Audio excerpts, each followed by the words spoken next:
Agora, hein? Vamos lá. Unidade 8. Meu Deus, tá acabando. Semana que vem já são as provas, mas espero que os resumos estejam te ajudando.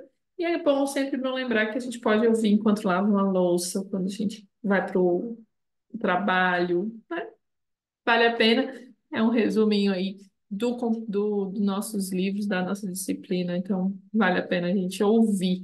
Não esquece de seguir, de dizer que gostou, se não gostou, e mandar para os colegas, e vai ser muito legal para mim ver esse movimento acontecendo, além de me ajudar também, ajudar o colega. Então vamos lá, sem mais delongas, unidade 8, nutrição e o envelhecimento. Começa colocando aqui o que seria o senescência. Abrange todas as alterações que ocorrem no organismo humano no decorrer do tempo e que não configuram doenças. São, portanto, as alterações decorrentes de processos geológicos do envelhecimento. Nada mais é do que envelhecer, né? De acordo com a OMS, 60 anos já é idoso. Aqui no Brasil e em outros lugares a gente aceita essa recomendação. Já no Japão, a idade é 65 anos.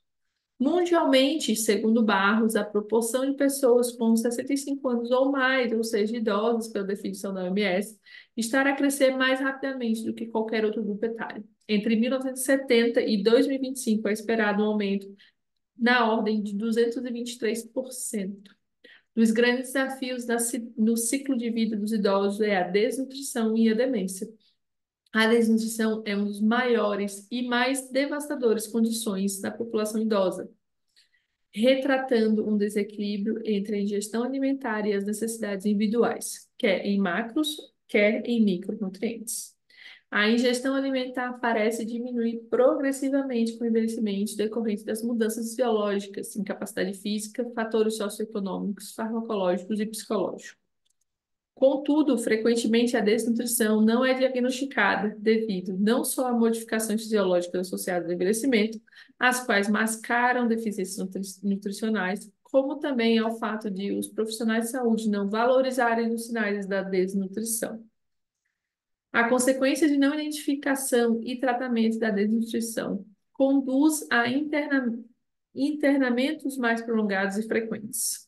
No entanto, a desnutrição pode ser revertida com uma intervenção nutricional adequada, a qual tem sido associada a melhoria clínica e benefícios funcionais, tanto em nível hospitalar como na comunidade. A carência da vitamina D prevalece no intervalo percentual de 40 a 90%. Isto por ocorrer uma menor eficiência na síntese da vitamina D pela pele, uma menor exposição ao sol, devido à sua ação estar diminuída nessa faixa etária, ou pelo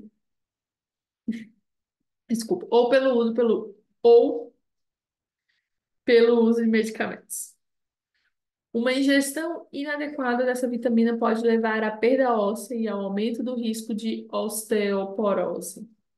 Em relação ao cálcio, apenas 4% das mulheres e 10% dos homens idosos atingem as recomendações diárias desse mineral, cálcio.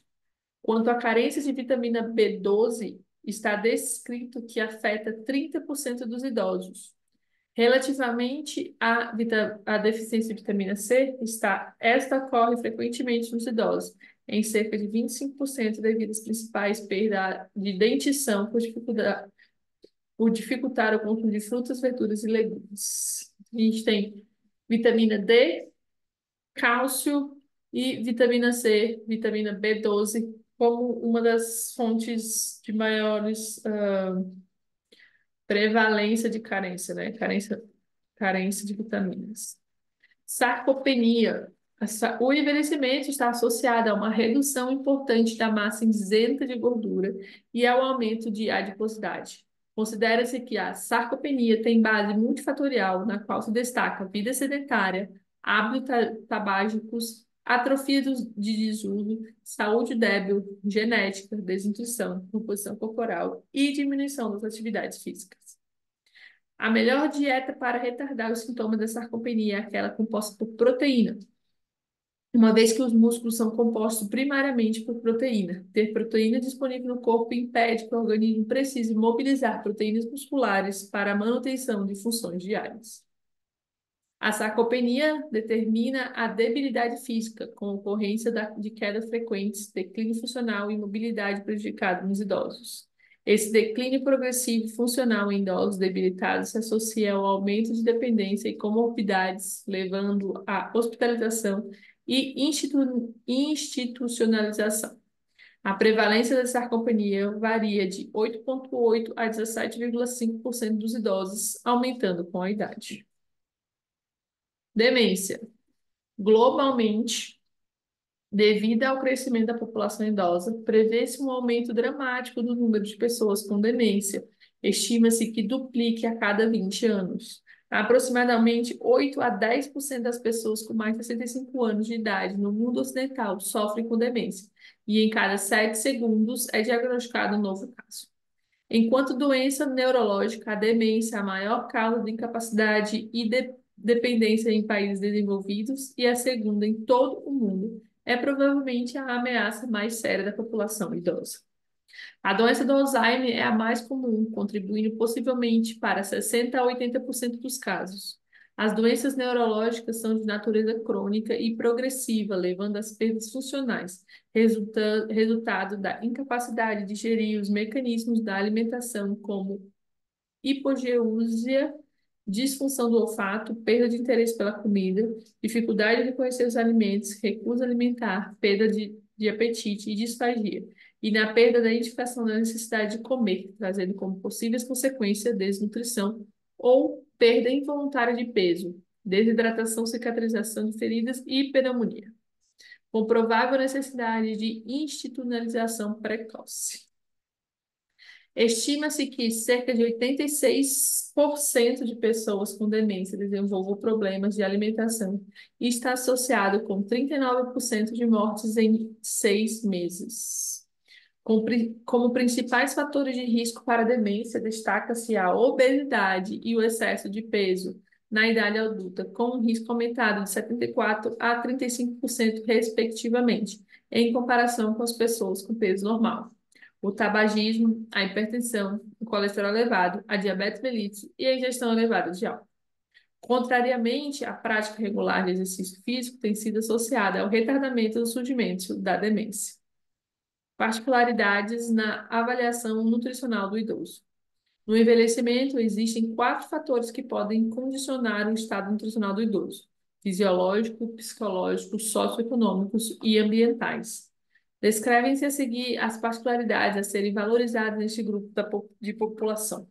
A perda do peso é considerada o indicador mais importante de desnutrição.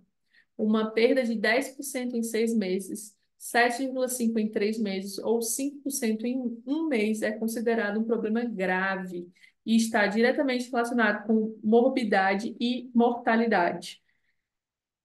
Eu não queria, mas a nossa faculdade tenha o hábito de ter umas perguntas muito específicas e decorebas, e essa seria uma delas que eu vejo, né? Então é bom a gente lembrar qual que é a perda significativa, qual que seria a perda a porcentagem de perda conceitual na faixa etária de idosos, alguma coisa relacionada a isso. Então seria 10% em 6 meses, 7,5% em 3 meses, 5% em um mês. É considerado um problema muito grave, está diretamente relacionado à morbilidade e mortalidade.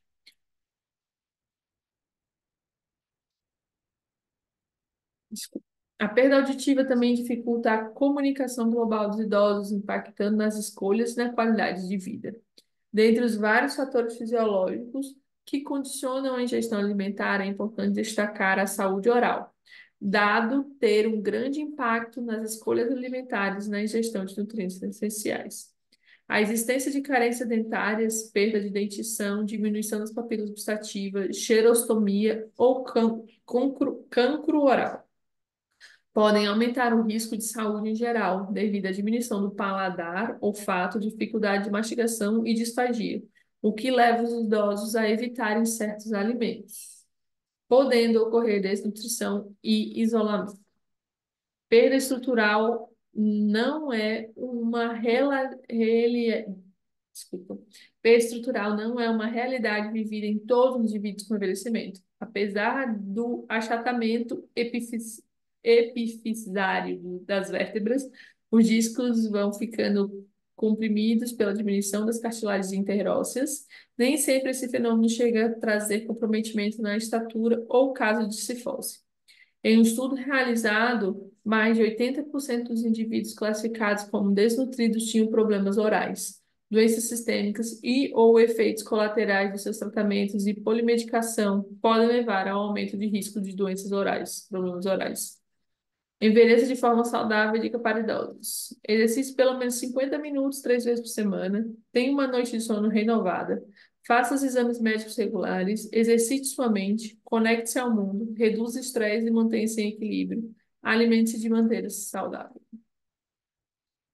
Os inquéritos realizados devem considerar a diminuição de dentição, alteração do paladar, prescrição medicamentosa, restrições alimentares,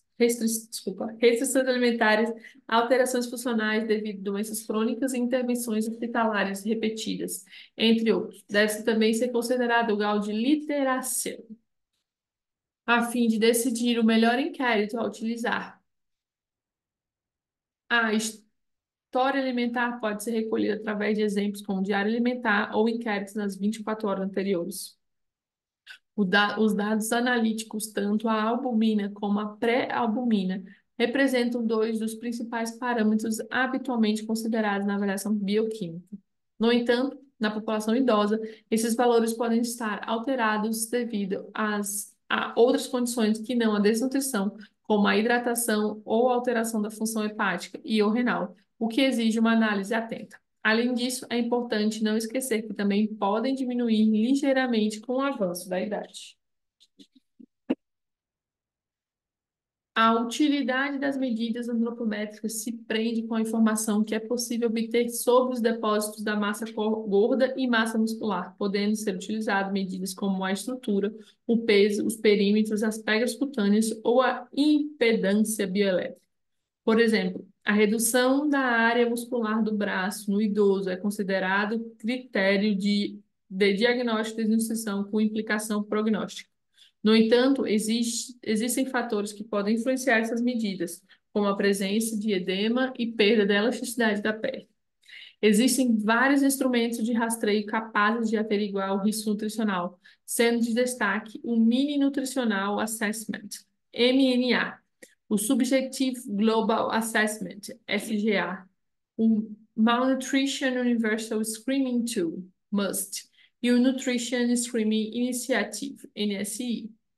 Especificamente, no caso do MNA, que é o Mini Nutrition Assessment, este é o instrumento mais utilizado pelos profissionais que trabalham com geriatria e é referido como ferramenta de maior especificidade e sensibilidade.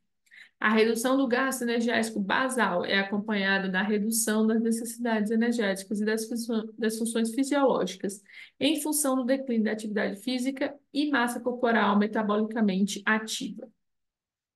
Para calcular o gasto energético basal, existem variadas formas, como, por exemplo, a fórmula de Harris-Benedict, ajustando o valor final com a retirada de 10% do valor calculado em idade compreendida entre 51 e 75 anos, e 20 a 25% de idades superiores a 76 anos. Isso é outra coisa que eu acredito que possa cair também na prova. Algo do tipo, como que usa as fórmulas, quais fórmulas usaria, se existe uma variação, né? Então, a gente pode falar Harris Benedict, a gente vai ter que ajustar 10% do valor calculado, né? Retirar 10% do valor calculado para 51 a 75 anos e 20 a 25% para 76 anos ou mais. Isso a gente falando de fórmula para calcular o gasto energético basal.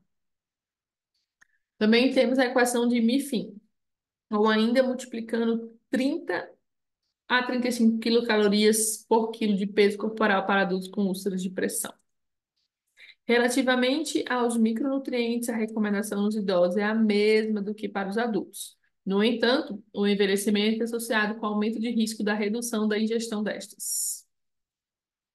Intervenção nutricional na população idosa. É necessário ter cuidado relativamente ao risco de desenvolvimento da síndrome de realimentação, principalmente em doentes desnutridos com jejum prolongado ou ingestão alimentar muito escassa. O primeiro passo para o tratamento da desnutrição é encontrar a causa ou a forma de perda de peso. No caso de a perda de peso ser devida a uma combinação de casos, pode ser necessário estabelecer prioridades. Síndrome da realimentação. Alterações neurológicas, sintomas respiratórios, arritmias e falência cardíacas. Poucos dias após a realimentação. Ocorre em consequência do suporte nutricional, oral, enteral ou parenteral, em pacientes severamente desnutridos. Processo típico de envelhecimento: falta de dentição, evitar alimentos que dificultem a mastigação, não há necessidade de diminuir carnes ou frutas, preferir alimentos fracionados ou menos triturados, falta de apetite, alimentos de baixo teor, textura duras ou crocantes, alimentos de difícil preparo, não oferecer grandes refeições. Preferir fornecer alimentos nutricional e caloricamente densos, modificar a estrutura dos alimentos, ter em casa alimentos que não necessitam de ser confeccionados ou que seja fácil de consumir, disponibilizar refeições pequenas e frequentes, utilizar suplementação e utilizar fármacos para aumentar o apetite. A pessoa passa a vida inteira querendo diminuir o apetite quando chega na fase idosa, ela precisa de remédio para aumentar o apetite. Disfagia. Disfagia é a dificuldade de engolir alimentos líquidos, a percepção de arranhar ou ficar presa à comida ou bebida na passagem da garganta. Muito comum o indivíduo relatar que machucou a região ao deglutir. É um sintoma e não uma doença. É mais típica em idosos, mas também associada a outras patologias em outros ciclos da vida. O idoso deve ser encorajado a se alimentar sozinho ou com ajuda sempre que necessário. No entanto, para ultrapassar problemas de deglutição, a intervenção nutricional pode ter de considerar o uso de sonda de alimentação para prevenir e tratar a desnutrição ou a pneumonia de aspiração, sendo que a colocação de sonda só deve ocorrer após ponderação das vantagens e desvantagens do seu uso. No entanto, principalmente em doentes com demência em fase terminal, não existe evidência que as sondas forneçam algum benefício em termos de tempo, de sobrevivência, qualidade de vida ou que reduzam o risco de úlcera de depressão. Existindo ainda o risco de remoção pelos doentes da sonda, devendo ser especialmente encorajada a alimentação oral, o que também proporciona a integração social. É recomendada a dieta pastosa em disfagias leves, com legumes bem cozidos. Para espessamentos, a indústria de alimentos dispõe de várias substâncias espessantes que podem até espessar a água de consumo, assim garantindo a adequação da hidratação dos pacientes disfágicos sem riscos grandes de broncoaspiração. Deficiência em nutrientes específicos. Para evitar a carência nutricional nos idosos, é necessário considerar recomendações totais de macro e micronutrientes, em particular de proteína, cálcio, vitamina C, vitamina D e B12. Nessa faixa etária, é igualmente importante realçar as necessidades hídricas diárias, uma vez que existe um grande risco de desidratação. Então, a gente tem a disfagia, é a dificuldade de engolir alimentos ilíquidos, a percepção de arranhar ou ficar presa à comida ou bebida na passagem da garganta. A gente tem a carência de nutrientes, né? Deficiência de nutrientes específicos, onde a gente pode destacar proteínas, cálcio, vitamina C, vitamina D e vitamina B12. Nessa faixa etária, é igualmente importante realçar necessidades hídricas diárias, uma vez que existe um grande risco de desidratação, e a ingestão de água. Particularmente para idosos sarcopênicos, a evidência científica defende que uma ingestão proteica superior à recomendada parece ser benéfica, mas mais importante parece ser a ingestão de proteína de alto valor biológico em cada refeição. Hum, sendo a qualidade determinada pela constituição em aminoácidos essenciais e pela digestibilidade. A proteína vegetal mostra-se menos digerível que a proteína animal. Nestes doentes, a abordagem nutricional deve centrar-se em medidas para prevenir ou combater a perda de massa muscular. Garantir o adequado aporte do cálcio e vitamina D tem um efeito benéfico na densidade óssea e ainda reduz a incidência de fratura. A atividade física é um dos preditores mais fortes do envelhecimento saudável. Nenhum outro grupo etário beneficia mais da atividade física regular do que os idosos. O exercício físico moderado regular promove o bem-estar físico, mental e social e ajuda a prevenir quedas, incapacidades, sarcopenia e doenças crônicas, como osteoporose, doenças cardiovasculares e obesidade, demência e depressão, ajudando as pessoas mais velhas a permanecerem tão independentes quanto possível durante mais tempo. Comportamentos de risco adotados ao longo da vida, como tabagismo, alcoolismo, hábitos sedentários, alimentação desequilibrada e má saúde oral, podem levar ao aparecimento de doenças. Contudo, a cessação destes comportamentos de risco, mesmo em idade geriátrica, pode levar à melhoria de patologias já existentes ou evitar o aparecimento de novas doenças. A saúde oral e a boa nutrição. Um adequado estado de saúde oral aliado a uma boa nutrição são fatores que podem interferir na saúde. A presença de uma via oral pobre e ou debilitada pode gerar impactos na saúde, comprometendo a alimentação e a nutrição, podendo ser prejudicial à saúde geral do indivíduo. A osteoporose. A osteoporose é a doença osteometabólica mais comum em ambos os sexos e possui um grande impacto na qualidade de vida e na sobrevida. A ocorrência de fraturas osteoporóticas aumenta sensivelmente a morbimortalidade e a perda funcional do indivíduo acometido em qualquer período da vida, mas principalmente na terceira idade. Por isso, todo médico que assiste o paciente idoso deve lembrar-se da importância dos fatores de risco para a perda óssea e para quedas. O aumento da cifose torácica e a perda da estatura talvez sejam os sinais mais suspeitos. Por sua natureza multifatorial, seu caráter sindrômico e suas baixas manifestações clínicas, a osteoporose é difícil de diagnosticar. Na maior parte das vezes, a osteoporose é diagnosticada pelos ortopedistas pela sua consequência mais deletéria, a fratura osteoporótica. Os fatores de risco mais valorizados para a osteoporose são os gêneros femininos, as etnias brancas e amarela, a idade mais avançada, a precocidade no início da menopausa, a hereditariedade, presença de osteoporose ou de fratura osteoporose entre os ancestrais e colaterais. História pregressa de fraturas osteoporóticas, erros nutricionais, baixa ingestão de cálcio, baixa ingestão de vitamina D3 e baixa insolação para a produção da mesma. Situações para má absorção de alimentos. Maus hábitos, ingestão exagerada de café, álcool e tabaco. Sedentarismo, certas medicações, glicocorticoides, anticonvulsivantes e doenças como a artrite reumatoide e quase todas as doenças inflamatórias sistêmicas. Disfagia, a dificuldade de engolir sólidos e líquidos, muito comum em indivíduo relatar dor ao engolir. É um sintoma e não uma doença. Demência, transtorno neurocognitivo com alteração progressiva das áreas do cérebro, com relatos de déficit de atenção. Déficit de memória, comportamento, linguagem e personalidade, que podem interferir diretamente na qualidade de vida. Osteoporose, perda progressiva da massa óssea, tornando a matriz óssea enfraquecida e predisposta à fratura. A ingestão do cálcio é fundamental para o fortalecimento dos ossos.